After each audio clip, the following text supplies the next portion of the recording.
बाबा पैसा है ना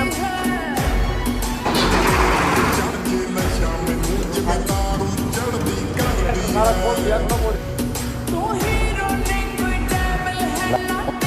लो भाई